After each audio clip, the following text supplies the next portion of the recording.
Islam punya cara nih. Gimana kemudian kalau di buku Abdul Hasim Al-Bakri Tarbiyatul Aulad itu fase itu terbagi 4. Jadi beliau menyampaikan fase pertama dalam kehidupan seksual anak kita itu adalah fase yang disebut namanya fase tamyiz, 7 sampai 10 tahun atau pra-pubertas. Fasenya namanya fase tamyiz, 7 sampai 10 tahun. Terus yang kedua disampaikan gitu ya. Fase yang kedua adalah fase 10 sampai 14 tahun. Fase pubertas atau disebut dengan muharraqah gitu ya. Murahaqah. Fase yang kedua 10 sampai 14 tahun.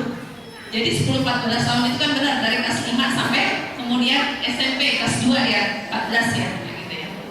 SMP kelas 3. Kemudian fase yang ketiga disampaikan gitu ya. Ada yang disebut dengan fase baligh. Nah ini 14 sampai 16 tahun karena nanti perlakuannya berbeda dalam Islam. Fase yang ketiga adalah fase 14 sampai 16 tahun atau disebut dengan fase baligh. Pada saat itu anak sudah menjadi mukallaf, orang yang kemudian dibebani oleh beban. Sholatnya menjadi wajib, semua kemudian menjadi wajib, ibadah-ibadah itu. Terus yang berikutnya adalah fase keempat ya. Di sini disebut masa adolesen atau masa pemuda. Ya tadi, ketika anak itu kemudian kita hantarkan pada siap-siap gitu ya. Ketika dia akan menghadapi perkawinan yang disampaikan oleh Bu Fani. Di buku ini lengkap. Kemarin saya sudah menyampaikan ke anak-anak itu bagaimana adabnya malam pertama itu pada penasaran. Gitu ya. Ada pertama, karena mereka kan taunya kalau malam pertama gampang, Islam nggak pakai adabnya dinikmati saja. Enggak, saya bilang. Yang pertama itu harus begini, harus gede, lama benar, ya. Itu yang sudah di. Karena memang itu yang ada, gitu ya, yang ada dalam pikiran mereka.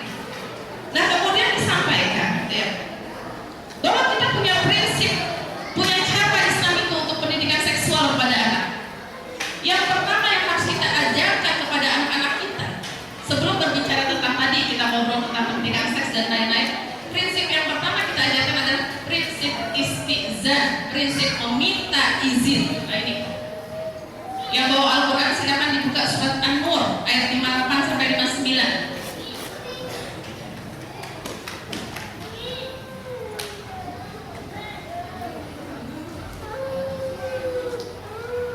Jadi yang pertama adalah disampaikan gitu ya. Istizan ini sangat penting. Islam sudah mengaturnya dalam surat An-Nur ayat 58-59. Kalau istizan ini ada meminta izin kemudian kita tidak terapkan di rumah kita, bisa kemudian memang terjadi banyak masalah dalam rumah kita, terutama masalah tentang pendidikan seksual. Jadi dalam surat An-Nur ayat 58-59 disampaikan gitu ya. Di sini ada 3 waktu yang anak itu harus masuk ke kamar orang tuanya itu harus minta izin. Ya. Kalau sudah ada buka ya, atau sudah ada hafal. Yang pertama itu nanti kaitannya dengan memisahkan kamar. Yang pertama itu adalah ya sebelum sholat subuh. Jadi kalau sebelum sholat subuh anak masuk ke kamar kita, dia harus minta izin kepada kita, tutup pintunya. Terus yang kedua, ya, setelah sholat siang hari, ketika sholat zuhur, ya, kita capek, kita istirahat. Ketika anak mau masuk ke kamar kita, dia juga harus meminta izin. Dan yang ketiga adalah setelah sholat isya. Nanti ada kaitannya memisahkan tempat tidurnya. Jadi prinsip istizan ini adalah prinsip yang benar-benar pertama sekali harus kita pegang. Dan itu cuma berlaku untuk anak yang prapubertas. Dia boleh minta masuk, dia minta izin. Apalagi yang pubertas, dia benar-benar harus kemudian gitu ya memasuki kamar orang tuanya itu dalam kondisi yang memang benar-benar diizinkan. Jadi sebelum subuh, setelah sholat zuhur, kalau kita lagi istirahat kita buka baju. Kemudian setelah sholat isya. Di sini disampaikan kayak gitu ya. Tahap kedua ketika anak itu taklid gitu ya, dia harus meminta izin untuk seluruh waktu kalau mau masuk ke kamar orang tuanya. Nah ini, karena seringnya berawal dari masalah seksual itu ada di rumah kita sendiri. Ibu dari kamar mandi gak pakai apa-apa, pakai handuk doang, lari ke kamar. Apa ya? Bukan anaknya aja, ibunya juga. Saya Bu sampai sekarang itu pengen nangis tuh kalau anak-anak SMA belum pakai jilbab. Saya nangis, apa sih yang membuat mereka tuh begitu sulitnya untuk kemudian memakai kerudung? Kalau ibu ikutin coloring di mana? Di Renong, ya. Yang hari Minggu itu kan, anak-anaknya jangan nungguin. Ya Allah ya Rabbi, gitu ya, diwarnai dan anak-anak itu bahagia. Pada saat itu anak-anak yang pakai hot pants nyampur tuh sama anak-anak yang pakai jilbab juga. Saya cuma berpikir, ya Allah, mana emaknya, mana ibunya, gitu ya.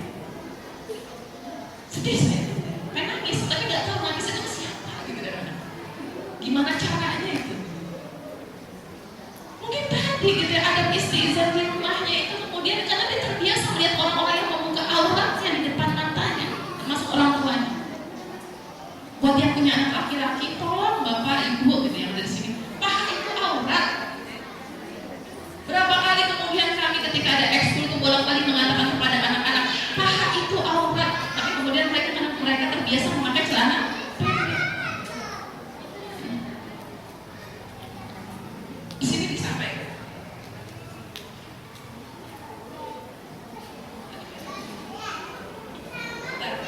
Ada kemudian dari ini, ya. Al-fakhsu aurah, dari riwayat hadis riwayat Tirmizi, paha itu aurat. Ma baina surrati wa rukbati aurah. Apa yang ada di antara pusat dan lutut adalah aurat. Jadi suatu saat ya, kami di wawancara Pak Yuli menyampaikan, nggak ada ceritanya, gitu. Bela-belain kemudian harus buka aurat itu pasti menang, nggak ada. Kemarin kayak ceritanya kemarin ketika ada Asian Games gitu, pemain Qatar kemudian gitu ya, dia berusaha gitu ya pakai kerudung gitu dengan istiqomahnya gitu ya. Beberapa pemain kemudian tetap keluar bisa menang. Ini kan menjadi PR buat kita semuanya. Kalau kemudian ya dia saja tidak mampu dan menutup aurat, gimana kemudian akhirnya dia membuka aurat di tempat yang lain. Itu prinsip istizan ya. Terus yang kedua adalah prinsip memisahkan tempat tidur. Prinsip memisahkan tempat tidur. Nah ini turunannya dari prinsip meminta izin adalah anak-anak itu wajib dipisahkan tempat tidurnya. Makanya jadi orang Islam itu ya minimal harus punya rumah tuh kamarnya 2 atau kamarnya 3. Kalau anaknya 3 atau anaknya 2, yang satu perempuan harus sama laki-laki, berarti kan harus dipisahkan kamarnya, yang perempuan sendiri, yang laki-laki sendiri, ibu bapaknya. Kalau anaknya 3, laki-laki 2, perempuan 1, ya nggak apa-apa kamarnya 3. Berarti jadi orang Islam itu kan nggak boleh miskin, ya harus kaya. Amin, mudah-mudahan kita semua diberikan kekayaan. Memisahkan tempat tidur. Karena masalah inces, tahu inces ya Bu ya? Itu berawal dari hal-hal seperti itu. Seks kepada saudara terdekat. Di sini disampaikan gitu ya.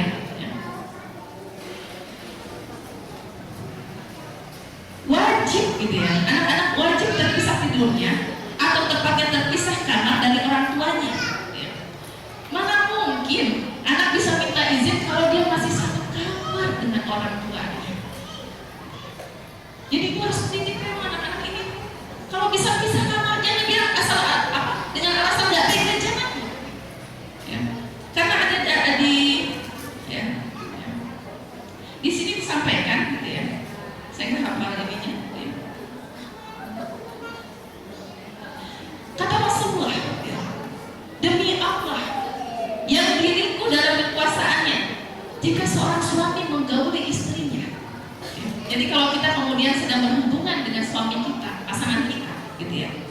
Sementara di rumah itu ada seorang anak kecil yang terbangun sehingga melihat mereka, serta mendengar, jangankan melihat, mendengar ucapan atau hembusan nafas mereka. Rasulullah. Maka ia tidak akan mendapatkan keuntungan baik anak laki-laki maupun